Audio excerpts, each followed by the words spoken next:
as a curator, I don't always look at the one historical category or one historical narrative. I usually look for specific histories and specific national narratives. But the history and ground history is always like a source of the inspiration for my new projects, but it's more national histories, it's more specific histories, of course. Because I think that legitimate art history lacks intersectionality, and curators usually go for parallel histories. They like to play with history, they like to compare histories, they like to find new lineages. And I also think that we should stop using the grand historical narrative as a point of departure, as overarching concept.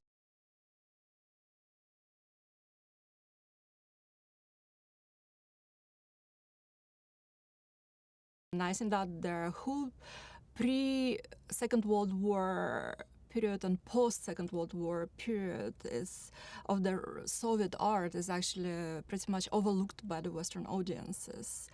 Not only avant-garde that was kind of studied a lot, but was, as Russian critic Ekaterina Degotz put it, politically lobotomized. But much of the literature and socio-political thought actually remains in obscurity.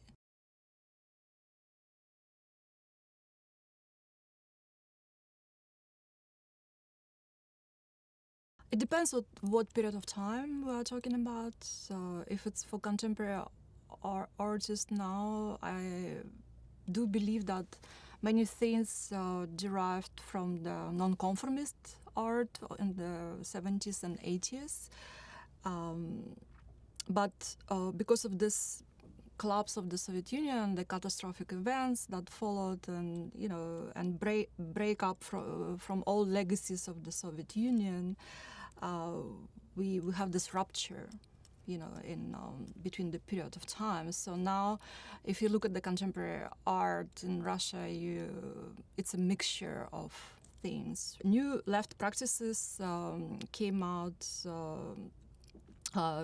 this last decades that trying to entertain the lost avant-garde utopias and unrealized Soviet dreams.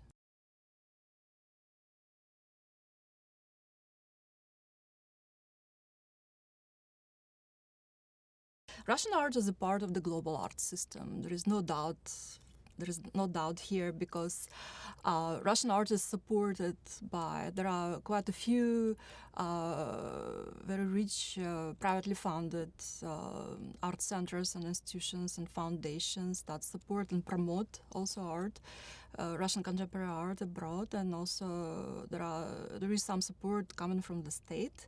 But if we follow the money, we see that it's global, right? Because all these institutions and the businesses that is behind these institutions, including state, which is run as you know, Russian state is run as a corporation. So they all operate these global financial flows, and the art is just a part of one of these flows for them. But there are artists who address their work not to the unidentified global buyer, but to the international communities, like Что делать, for example. They work locally, but they travel the world and they create their own networks, and they establish their own collaborative practices with the people that they choose and they want to work with. And I think that this is alternative, and we can say that it's alternative to this global kind of globalized art system. And if you ask Что делать, they will tell you that they think about themselves as internationalists, right? We don't know what it means, internationalists, by the nature of the practice or by. But again, if we follow the money and we see how they support it, so we can see that they also pretty much involved in this global art system. So it's probably internationalist by nature, right, of the art, especially left practices. and global by production mode.